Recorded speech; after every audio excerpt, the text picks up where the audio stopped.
The entire room was silent, hanging on my sister Tiffany's every word. She stood by the fireplace, a glass of champagne in one hand, radiating success in a dress that probably cost more than my car. My parents looked on with tears in their eyes, so proud of their angel. The annual family reunion was, as usual, the Tiffany show. She was telling everyone how she had single-handedly saved our mother's life, generously offering to cover the mountain of medical bills that had suddenly appeared.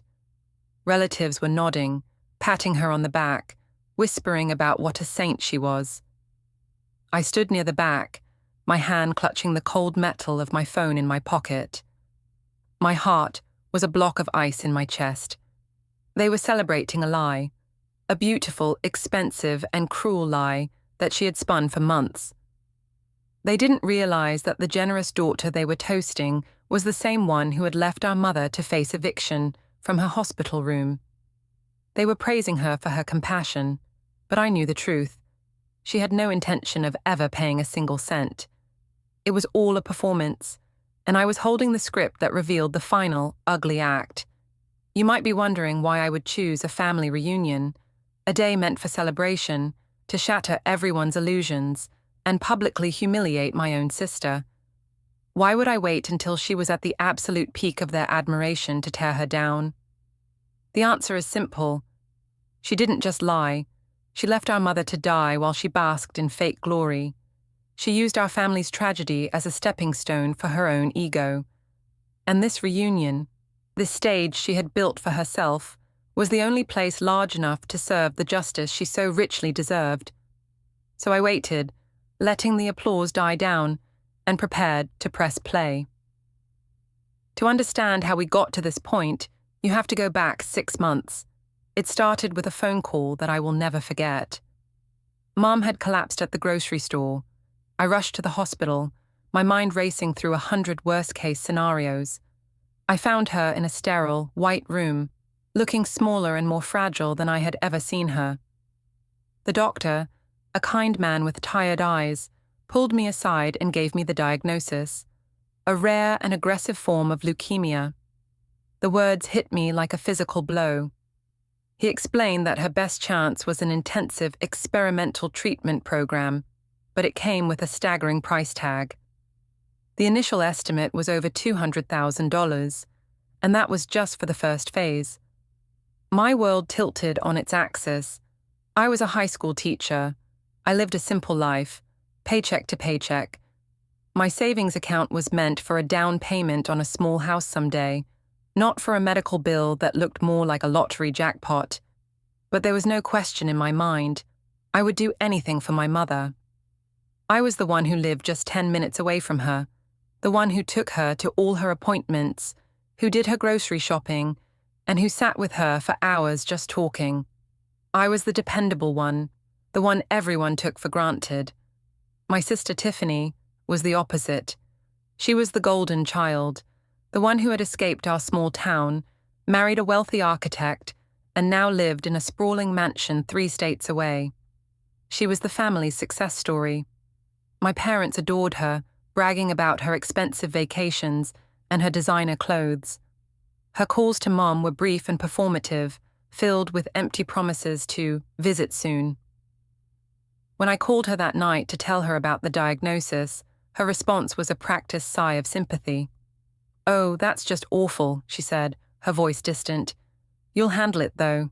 You always do." She didn't offer to come. She didn't ask what she could do. She just assumed, like everyone always did, that I would carry the burden alone. It was the role I had been cast in since childhood. For 2 weeks, I lived in a fog of anxiety. I drained my savings account to cover the initial deposit for Mom's treatment, but I knew it was just a drop in the ocean. The hospital's finance department started calling, asking for a payment plan, for proof of insurance coverage, for something, anything, to show that the bills would be handled. Every phone call felt like a countdown timer to disaster. I sold my car, a reliable little sedan I'd had since college, and started taking the bus to the hospital every day. I took on extra tutoring work in the evenings, But the few $100s it brought in felt like trying to fill the Grand Canyon with a teaspoon. I was drowning. Finally, with no other options left, I swallowed my pride and called Tiffany. I hated asking her for anything. Every favor came with a lecture about my life choices or a condescending sigh about how difficult things must be for me. I laid it all out for her, the exact cost, the urgency, the fact that Mum's treatment would be halted if we couldn't provide financial assurance. I expected a negotiation, a guilt trip, maybe an offer to pay a small portion. What I got was something else entirely. There was a long pause on the line, and then Tiffany's voice, dripping with theatrical magnanimity, filled the silence. "Oh, you poor thing, why didn't you just say so? Of course I'll handle it. All of it." I was so stunned I couldn't speak. "Don't you worry your little head about the money," she continued, her voice swelling with self-importance.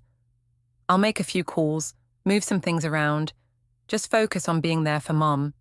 I'll be the family's financial rock." She then insisted that she be the one to tell our parents the good news. She wanted to frame it as her gift to the family. Relief washed over me, so powerful it almost brought me to my knees. For a moment, I let myself believe that my sister, the one who had always been so self-absorbed, was finally stepping up. I thought, maybe this crisis is what we needed to finally bring us together. I was so naive. The aftermath of Tiffany's grand promise was exactly what she'd intended. My phone buzzed with calls from relatives, all singing her praises. "Tiffany is a lifesaver," my aunt gushed. "She has such a good heart." My parents were over the moon, telling anyone who would listen how their successful daughter had swept in to save the day. In their eyes, Tiffany's promise of money was more valuable than the long, grueling hours I was spending at the hospital. I was the nurse, the chauffeur, the emotional punching bag. But Tiffany, hundreds of miles away, was the hero. I told the hospital's finance department that my sister would be handling the payments directly and gave them her contact information. For a week, there was a fragile peace. Then, the calls started again. "We're just following up," a polite but firm voice from the billing office said. "We haven't received the wire transfer, and we've been unable to reach the party you indicated." My stomach twisted into a knot. I called Tiffany immediately. "Oh, that," she said, her voice breezy and dismissive. "These things take time. It's a huge amount of money. The bank has to do all these security checks. Don't be so impatient. Tell them it's coming." She made me feel small and foolish for even asking, so I relayed the message and tried to push my anxiety down. Another week went by. Mom was weak from her first round of chemo, and her spirits were low. The hospital's calls became more frequent, their tone less patient. I called Tiffany again, my voice shaking this time. "They're talking about pausing her next treatment cycle, Tiff." The annoyance in her voice was unmistakable now. "For God's sake, are you sure you're not getting in the way? Did you even fill out the forms right? I told you I would handle it. Stop pestering me." She was gaslighting me, planting the idea that any delay was my fault. I later found out she was telling our parents that I was being difficult and unorganized, making it harder for her to send the money. The final straw came on a rainy Tuesday afternoon. It wasn't a phone call. It was a certified letter from the hospital's legal department, formally stating that all non-essential treatment for our mother would be suspended in 72 hours pending payment. The letter felt like a death sentence. The time for excuses was over.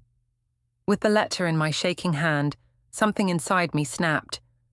The fear and anxiety that had been my constant companions for weeks were suddenly burned away by a cold, hard rage. There were no more pleasantries, no more benefit of the doubt. I walked out of the hospital, found a quiet corner in the lobby, and dialed her number. She answered with an exasperated, "What now?" "I just received a letter from the hospital's legal department," I said, my voice low and steady. "They're stopping Mum's treatment in 3 days. The time for excuses is over, Tiffany. Where is the money?" There was a moment of silence and then a laugh. It was a cold, ugly sound, completely devoid of humor. "Oh, you are so pathetic," she sneered, and in that instant, the mask of the loving sister disintegrated completely. A cold, clear thought cut through my panic, and my thumb moved instinctively to the screen of my phone. I pressed record. "Did you really think I was going to flush $200,000 down the drain?" she spat, her voice dripping with contempt. "For her, she spent her whole life catering to you, the weak one, the one who couldn't make anything of herself. She's your problem, not mine. I have a life, a real life, not like you, stuck in that pathetic town with that pathetic teaching job." I was too stunned to speak, so she continued her vicious tirade. "You're just a leech, always have been. You thought you could guilt me into paying for your responsibilities. Well, it didn't work. All I had to do was promise. It cost me nothing. And now the whole family thinks I'm a saint. They all see how generous I am and how incompetent you are. That reputation is worth more than you'll ever understand." "So you were never going to pay?" I finally managed to choke out. "Of course not, you idiot," she said, her voice like ice. "It was all for show. Now, lose my number. You and Mom are on your own." Then there was a sharp click as she hung up. I stood there in the echoing lobby, staring at my phone. The call was over, but the recording, a perfect 3-minute distillation of her cruelty, was saved. It was the only thing I had left. I stumbled out of the hospital lobby into the rain, the recording of Tiffany's voice burning a hole in my phone. 72 hours.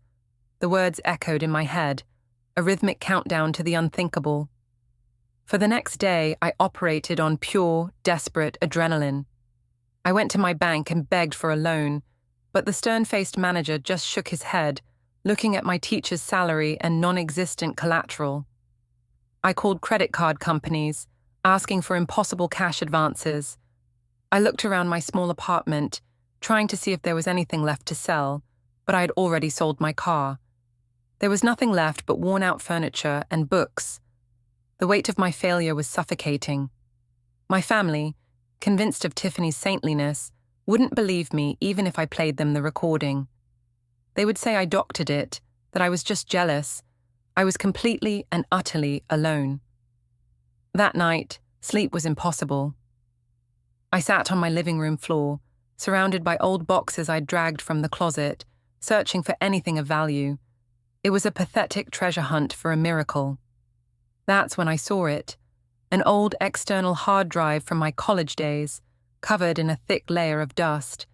I almost threw it back, but a faint memory pricked at my mind. Back then, long before I settled on the safe path of teaching, I'd been fascinated by technology and the emerging world of cryptocurrency. As a hobby, a friend had paid me for helping him set up a website with a handful of some new, obscure digital coins. They were worth next to nothing at the time, maybe $50. I'd downloaded the wallet onto this drive and promptly forgotten all about it. My heart started to pound. It was a ridiculous, desperate long shot. I dug out my ancient college laptop, hoping it would even turn on. After a nerve-wracking 20 minutes of boot-up screens and error messages, the desktop flickered to life. I plugged in the hard drive. My hands trembled as I found the wallet file and entered the password I vaguely remembered. A balance screen loaded. I stared, blinked, and stared again, sure that I was hallucinating from stress and exhaustion. The number on the screen wasn't $50. The obscure coins I had forgotten about for nearly a decade had exploded in value. I wasn't just looking at enough to cover Mum's bills. I was looking at over $500,000. The tears that came weren't of despair anymore. They were tears of shock, of relief, and of a new, ice-cold clarity. The power had just shifted. The next morning, there was no trace of the desperate, broken person I had been just hours before. I was a woman on a mission. I spent the early hours of the morning carefully navigating the world of crypto exchanges, a world I hadn't thought about in years. I liquidated a third of my holdings, more than enough to cover everything, and transferred the funds to my bank account. The numbers that appeared in my balance were so large they looked fake. Before the sun was fully up, I showered, put on my nicest teaching outfit, and walked out of my apartment with a newfound sense of purpose. My first stop was not the bank or a lawyer's office. It was the hospital. I walked directly to the finance department, to the same desk where a week ago I had been treated with pity and suspicion. I asked to speak to the head administrator. A woman with a tired, stern face appeared, the same one who had signed the letter. "I'm here to settle my mother's account," I said calmly. I slid my new debit card across the desk. "I want to pay the full estimated cost of her treatment program, in full, right now." Her eyes widened as she looked from me to the card and back again. She typed furiously into her computer. The transaction went through without a hitch. The look on her face, a mixture of shock, confusion, and sudden respect, was the first taste of vindication. "Furthermore," I continued, my voice firm, "I want my mother moved to the best private room you have available. I want to authorize any and all comfort care measures, supplemental therapies, whatever the doctors recommend, regardless of cost. And from this moment on, all communication regarding billing or finances comes to me and me alone. Remove my sister Tiffany from all contact lists. She is not involved." I did all of this quietly. I didn't call my parents. I didn't call a single relative. I let them all continue to live in their fantasy world where Tiffany was the benevolent savior and I was the bumbling dependent. As far as they were concerned, Tiffany's wire transfer had finally come through. Let them think that. Let them build her pedestal a little higher. It would only make the fall that much more spectacular.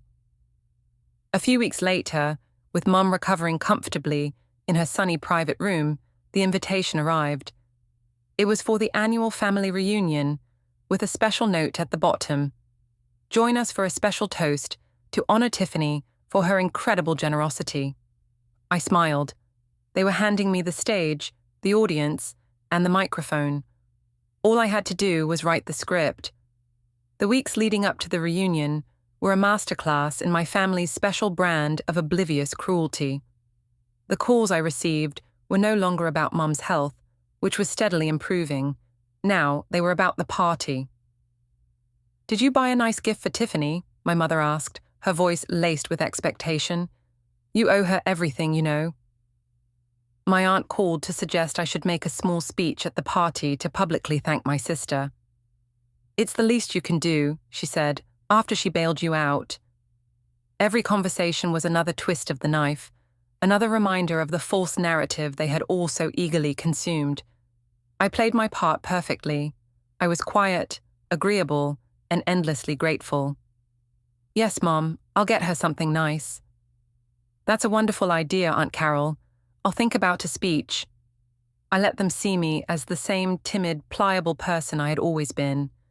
They had no idea that behind my quiet nods and vacant smiles, a plan was taking shape, as cold and sharp as a shard of glass. My evenings were spent not shopping for a thank you gift, but preparing my own special party favor. I took the audio file of my call with Tiffany, and, using a simple editing program, I cleaned it up. I removed my own choked-up questions, leaving only her voice, clear and damning. I isolated the most vicious parts, her confession that it was all for show, her insults about our mother, her sneering dismissal of me. The final clip was 3 minutes of pure, unfiltered venom. I saved it to my phone, naming the file The Truth. On the day of the reunion, I chose my outfit with care. Not a fancy dress to compete with Tiffany, but a simple dark blazer and slacks. I looked professional, composed, and serious. I was not there as a family member. I was there as an executioner. Before I left, I visited Mom at the hospital. She was sitting up in bed, reading a book in the sunlight streaming through her private window. She looked better than she had in months. "Have fun at the party," she said, smiling. "And please, thank Tiffany for me. I'll write her a card when I'm stronger." I just kissed her forehead and said, "Don't you worry about a thing, Mum. I'll make sure Tiffany gets exactly what she deserves." I drove to my parents' house. the site of the celebration. As I pulled up, I could see them all through the big picture window, gathered around the fireplace, laughing. And in the center of it all was Tiffany, glowing like a queen holding court. I took a deep breath, checked that the audio file was ready, and walked inside. I entered the house, to a wave of noise and forced cheerfulness.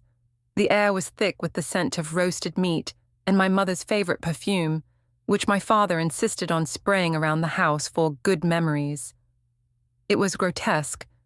Tiffany, draped in a silk dress the color of money, immediately pulled me into a theatrical hug. "I'm so glad you could make it," she whispered, her voice loud enough for everyone to hear.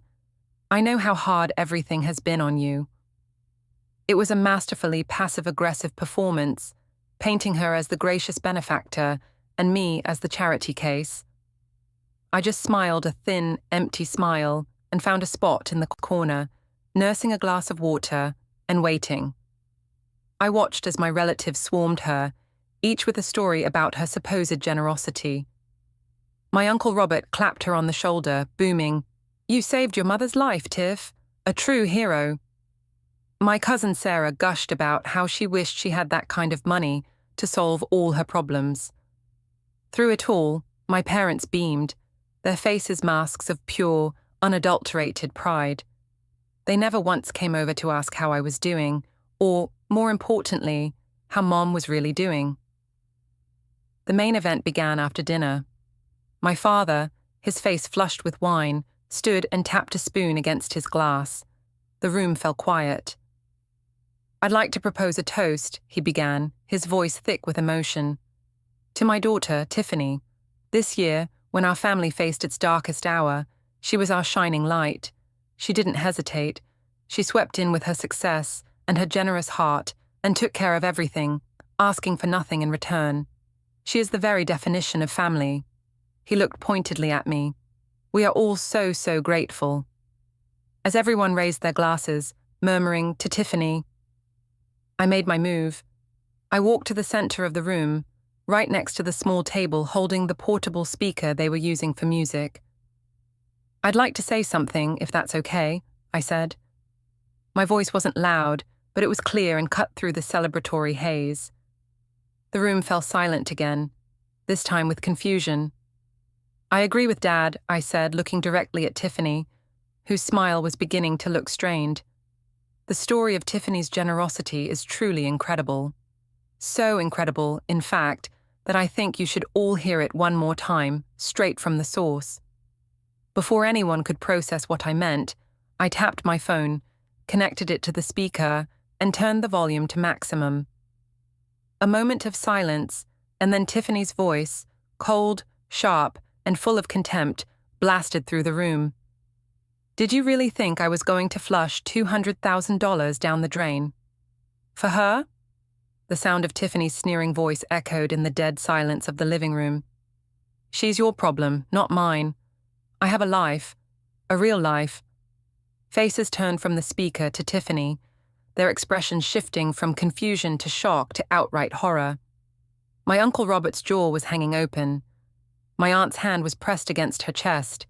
Tiffany herself was frozen, her face a ghastly shade of white, the champagne glass trembling in her hand. She looked at me, her eyes wide with a mixture of hatred and panic. The recording continued, relentless. "It cost me nothing, and now the whole family thinks I'm a saint. That reputation is worth more than you'll ever understand."